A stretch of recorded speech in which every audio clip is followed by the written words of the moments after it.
mbaniriza nnyo wano Omwe Masemba okubatuusaako abakyala abasinga okuba nga balungi mu nsi yaffe Uganda, abakyala abakumye omutindo gwabwe okuba nga balungi nga buli kimu kyonna kyonna bali perfect okuva mu myaka gy'ekinaana paka kati we tuli.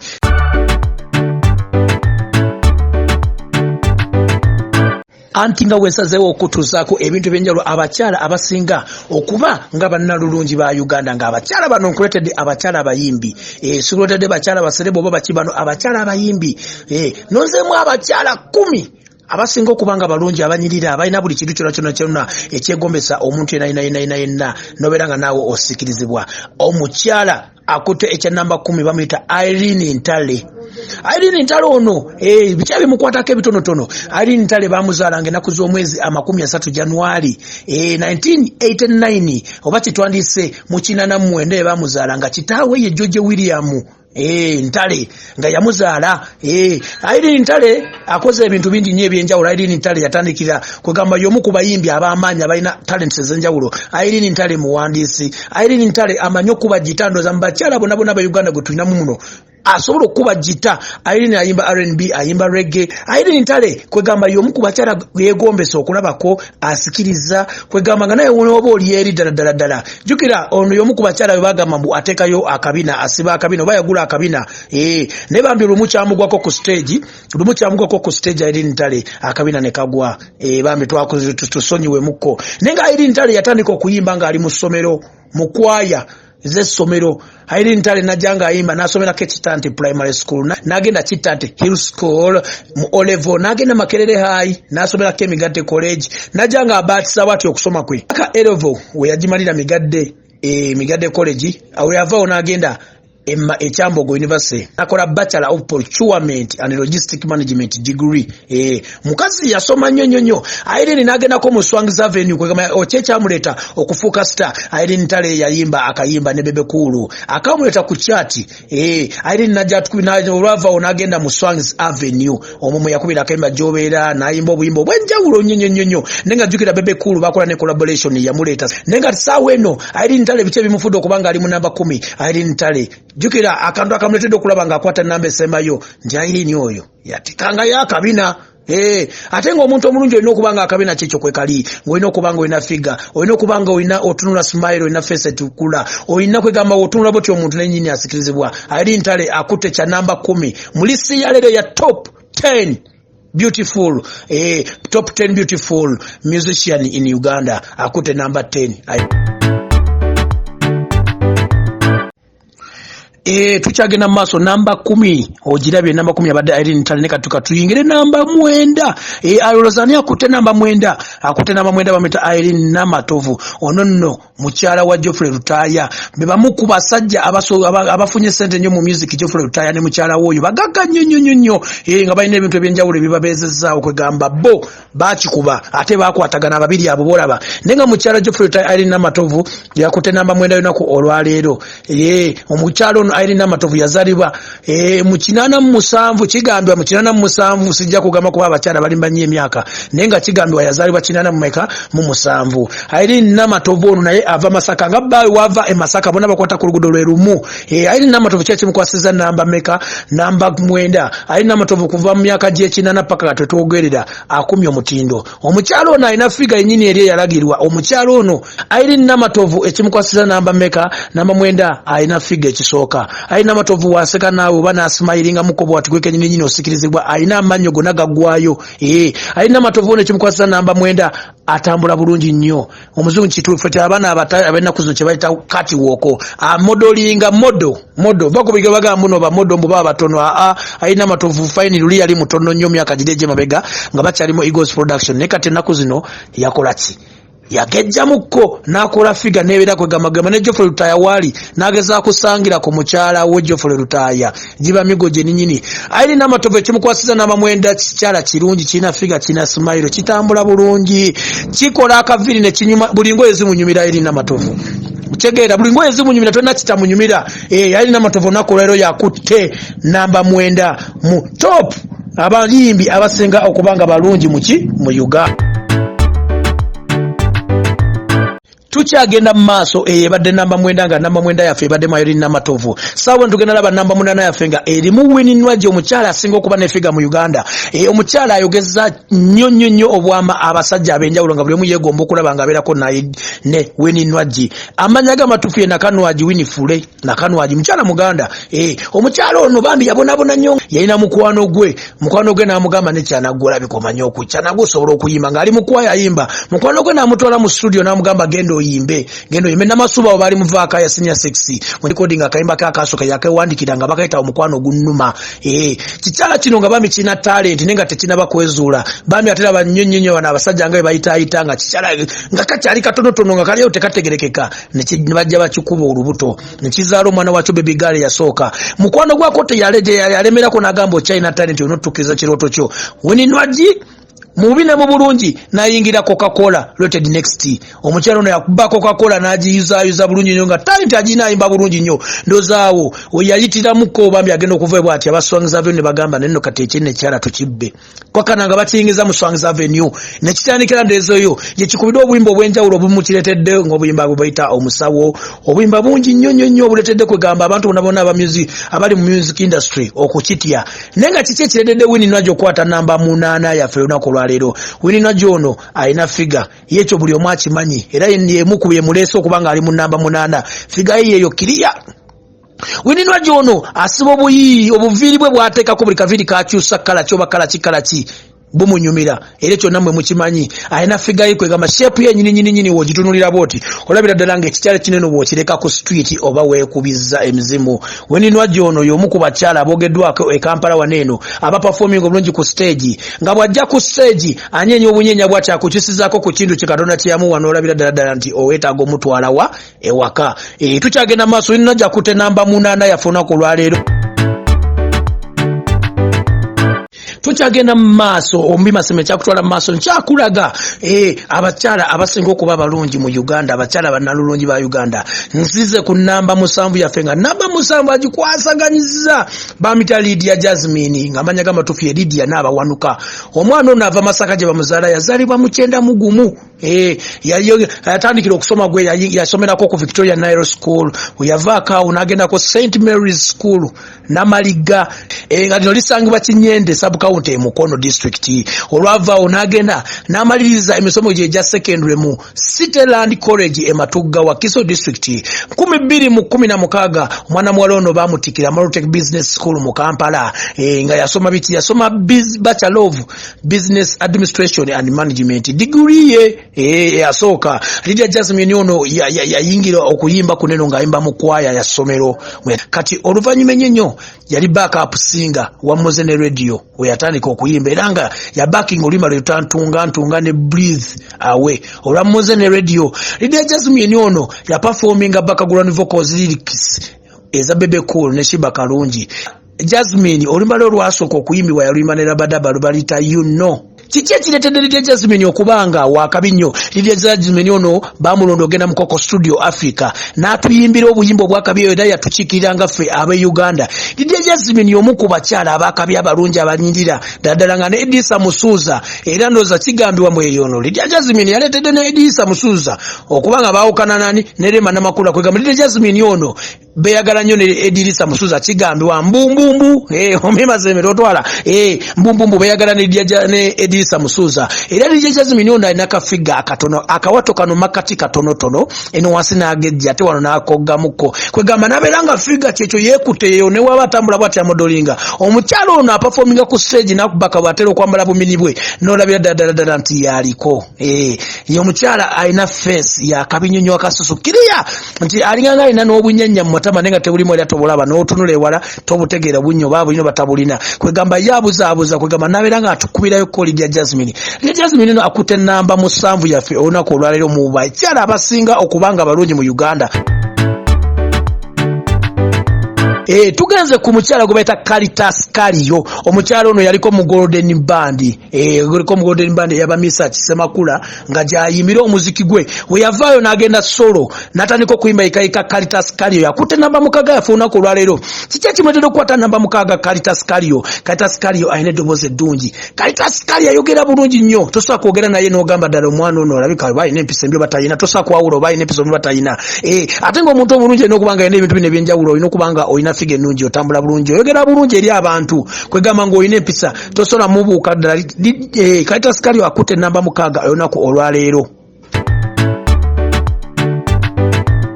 Tukyagenda mu maaso mimaseme nkyakutwala mu maaso tuyingidde namba 5 yafuna ku lwaleero ku bantu abasinga abakyala abalungi abasinga okubanga abalungi mu Uganda music industry ya Uganda. Tuyingidde namba 5. Namba 5 agikutte bamita Rema Namakula ku kikyekide na Rema Namakula okubanga akwata namba 5 byemu byengenda okugamba manga waneno nenga kyobomanya Rema Namakula yazaalibwa ngo ennaku z'omwezi 24 April 9 ono kinoza abeerenkana ne Lydia Jasmine kubabona ba 9 omukyala azaala Rema Namakula bali bamita Amida na Bosa ne taata we bali bamita Mukibi Semakula.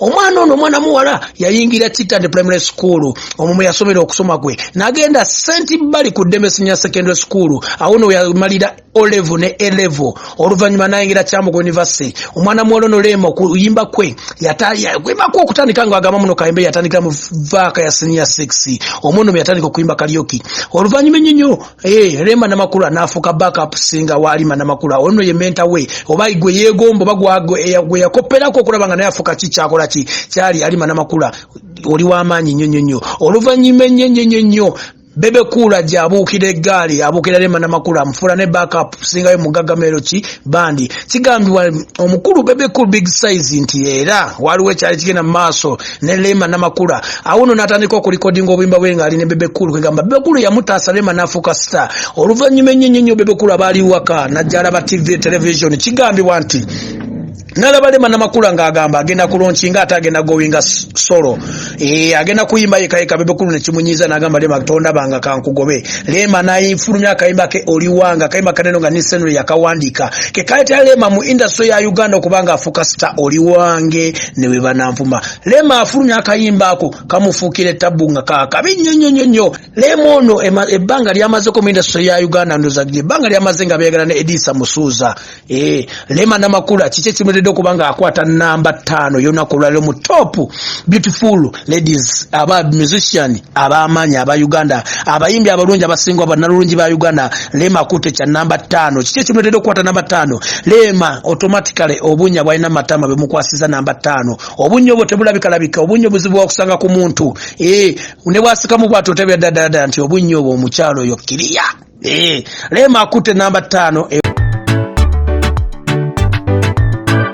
tuyingidde namba yaffe tuyingidde namba 4 yaffe yona ku lwaleero mu bayimbi abasinga okubanga abalungi nnyo abakyala nati kugamba namba 4 akutte namba 4 yaffe bamita omukyala Zani Brown ng'omukyala ono kigambibwa nti nno omukyala ono yaliko wa Badjo events beyagala okumala ebbanga nnyo omukyala ono bambi azaanoonya omukwano omutuufu gwalina okubeera naye twawulirako ko nga yaliko n'omwami waliwo gwe yali ayagala e South Africa eyo omukyala ono Zani Brown bayimbi banne abo bennyini badde bamwegomba nga baagala bakole kibamuwasenga wola bakole walukaga bangi nnyo abadde bamwegomba nga omukyalo n'obuyimba obwamuleta ku kyati yayikuba akayemba omuyaaye omutaputa nakuba tetuli kita akayimba akayita Zani Brown ndizo kakayimba kemujjukira mwena kabali bayita omuyaaye kamu ku buyimba obwamukolera nnyo n'afuuka omukyalo w'ensonga omukyala ayimba era nga ono omukyala omuntu abadde amuyambako nnyo okulaba nga akwasaganya ebintu bye bamuyita producer Croach wa Jibu Records bambi abadde amukwasaganyizaako okulaba nga amuteeza vocals ze nga amuteeza buli kimu kyayimba Zani Brown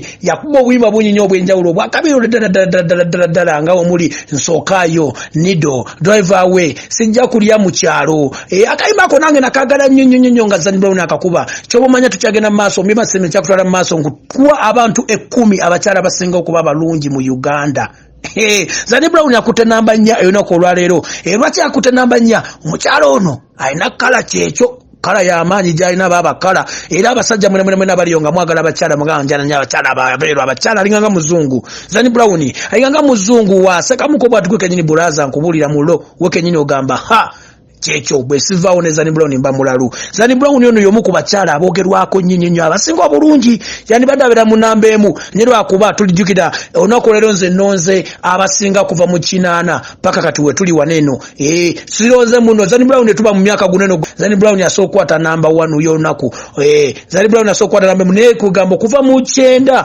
omanyanga kuva mu 8 paka kati we tuli Zanny Brown yayingidde namba 4 mbaze kuva mu 8 paka kati we tuli waneeno yalemu Zanny Brown mukyala ono y'omu ku bakyala balungi aboogerwako mu ggwanga yaffe eno erya Uganda.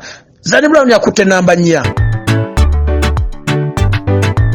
Tukyagenda maaso nkyakutwala maaso mbima sementi yakutwala mu bache nkyakulaga abakyala 10 ekyala abakyala 10 abayimbi abasinga kubanga balungi nnyo nakutandikire ku namba 10 paka tutuse ku namba meka namba 3 wanono wetugenze nno wazibuzibu ani akutte namba 3 mu bayimbi ba Uganda akutte namba 3 ameta Juliana Kanyomozi kikikire Juliana Kanyomozi kwata namba 3 y'omu ku bakyala betulina mu Uganda abekuuma ekitiibwa kyabwe nga talabika ne wogamba munno mb'omuyiseko ku street oba musange mu baloba wawo batolabika n'ogamba musange wawo atajja kulabikako. Juliana Kanyomozi mukyala mutoolo kazini wa Kingi oba kazini wa Kabaka Lukidi ow'ettoolo era nga ky'obumanya ono okuyimba yakujja ku bazadde be ne bazadde baali bayimbi nga balina voko. Omukyala ono yasomera Namasagali College mu Kamuli district okusoma kwe kwegamba kwatambula bulungi nnyo kujja naye mu ku bakyala abayimbi betulina mu Uganda abatemulisa omanyi okuba okkuuma obulungi tuwemulisa ng'otambula ku bbala ku street mu bbala buli wamu wona baba bakulaba ne bategera munno oli bubi oba oli mulungi. Juliana Kanyomozi akumi ekitiibwa kye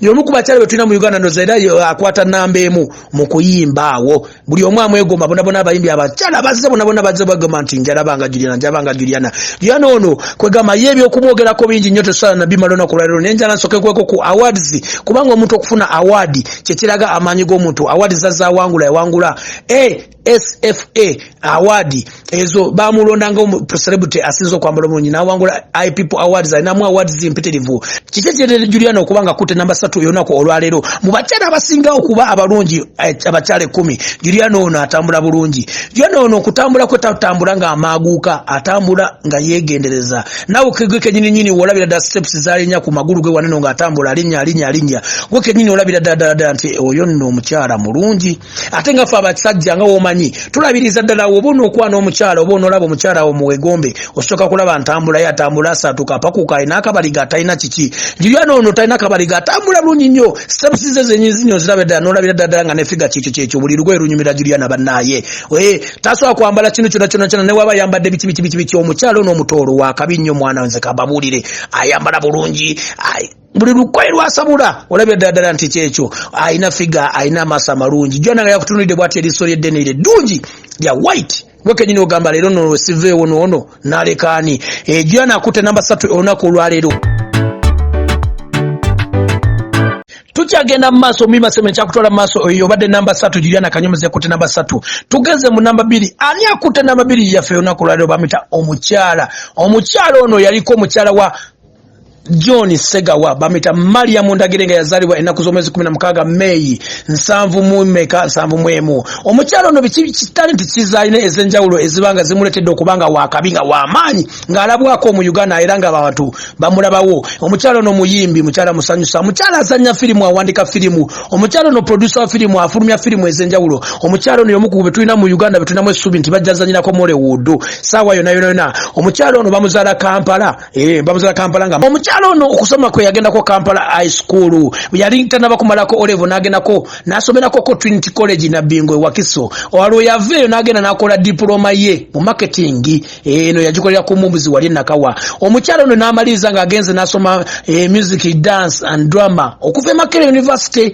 nga ula Bobi Wine yasoma Maria Mundagire ekyekimuletedde okubanga namba 2 yonna kulalo mu top 10 abakyala abasinga okuba abalungi mu Uganda. Maria Mundagire kibuledde okuba mukyala yeekuuma ewa kitiibwa tomusanga nga konga ayambadde enkunamyo ngamba okwambala obusikati obumpi ng'ayimba ku stage. Omukyala ono ajja n'akuimbira omukolo gwo gwennyini ng'olina okuwanjula olina biki n'akwambalira bulungi nnyo n'abeddala omukyala obuvunaanyizibwa okuva mu myaka gya 9 mu myaka gya 8 paka kati azza kuma ekitibwa kye tojja musanga ko zino muno bamukwatide mu bwenzimbu muno bamukwatide mu bino yayingira industry nga ine myaka 15 atuyimbidde obuyimba bulungi nnyo obutudde ko kuma kye kimudde okubanga inamba 2 wona ko lwalero Mariam Ndagire wayambala engoye zimunyumira engoye ziba mpanvu nnyo tajja kwambala nkunamyo Mariam Ndagire bwaba ayogera naawe gwe kenyini omuntu nga ayogera naawe anyumya naawe gwe kenyini ne wabaze kusaba mulimo ogumuweerawo kubanga enjogera yekola ki yekuba omuntu noba tolina birala nga tolina mpisa naye ng'oyogera bulungi n'abantu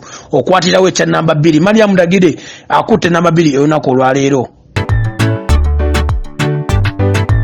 Omukyalo nakutte namba 1 ye mukyala wa Matia Luyima nga bamuyita Batenda nga ffe twasinga nnyo okumanya mbuno nakakaawa nakakaawa ono yakutte namba 1 y'ensi yaffe Uganda okuva mu myaka gy'ekinana paka kati lwakuba ne gy'ekinana emyaka gyennyini ayitawo ko n'atandikira mu myaka gy'enkaaga eri nakakaawa kuba mukyala mukulukulu mu myaka naye nga nze nkubalidde okuva mu kinana paka kati kubanga akyekuumye ate waali omukyala ono nakakaawa ye mukyala akumye figure portable anti omuntu portable kitegeeza omukyala asooka kuva waneeno n'adduka lubaga luli olusozi lw'olubaga nalutuka ku topu wali nga takoye ali fiti akakyala kaneno kanakakawa nkesa akakyala kubanga akantu akalungi mukaita kakka alina obumu obulungi nnyo obumu obulungi obwo bwaletera Matia Luyima okulaba nga agamba baba gwe sivaawo naawe mba nkola ki banimbye mukyalo ono muwimbi wa Kadongo Kamu nga bayimba ne bbawe nnyimba zisinga zonna zonna bazimbe ne bbawe sepiri ya Kulumbe azayimba ennyimba mpitirivu nnyo nga bayimba ne bbawe Matia Luyima nakakaawo ono ekimuletedde okubanga akwata namba 1 ya Uganda gwe ne woowakana n'oboddawa yakutte namba 1 ya Uganda wano kwanyasinga nombi Masembe nkyakutwala mu maaso kimu ku kimu nakakaawo ono nkusomera ebintu ebimuliko ebirungi bw'asiga akasige Wakanyini olabira ddala ng'alinganga akaana akataaka akadde obuto asiga akasige ke bw'akasiga akasige ogenda okkira wano wali amaaso ng'alabaga white amaaso nga wagatunula bw'ati olabira ddala nti wabula akakyala kano kalina laavu yennyini akasusu keeko kuuma akasusu okuva mu gy'ekinana paka kati ng'okuumya akasusu ko nga oliwo akalabako ddala olabanga odde obuto kwegamba n'okulowooza mbuno Matia Luyima oba ono muwala we olw'omukyala nakakawa okubanga mukyala mulungi nnyo atekako obuviiri bwe n'olabira ddala nga ne bw'aba atambula atejjukira nakakawa ono akuba ekiwato mu bumpimpi azina amazina nga yakunyenyeza ekiwato nga kirira bwati wansi kuva waggulu paka wansi gwe kennyini olabira ddala nga nakakawa yakutte namba 1 kuva mu gy'ekinana paka kati tewerabira tusinkane omulundi ogujja abo be bakyala 10 abasinga obulungi mu Uganda benkuwadde jjukira nkuddamu bakusomera eyakutte namba mmeka yakutte namba 10 yabadde Irene Ntale yakutte namba 9 nabeera Irene Namatovu yakutte namba 8 nabeera Winnie Nwaji yakutte namba 7 nabeera Dia Jasmine yakutte namba 6 nabeera Caritas Kaliyo yakutte namba 5 Rema Namakula yakutte namba 4 nabeera Zani Brown yakutte namba 3 nabeera Juliana Kanyomozi yakutte namba 2 nabeera Mariam Ndagire akutte namba 1 gwe bayita nakakaawa oba Batenda Luyima oyo nno mukyala wa Matia Luyima tusigana omulundi ogujja ngenda bankwongera nkuwe abantu abasinga mu bintu ebiki ebyenjawulo weeraba mbadde ombi Masembe